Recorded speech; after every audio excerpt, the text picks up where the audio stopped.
Mga sanggay, ngayon ay magluluto na naman tayo ng gulay. Gulay is life. Ilagay natin sa panahog sa sitaw mga sanggay.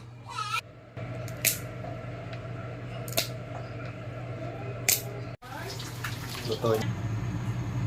Mga sanggay, mag-isa tayo ng sibuyas. Lagyan natin ng bawang. Ang ating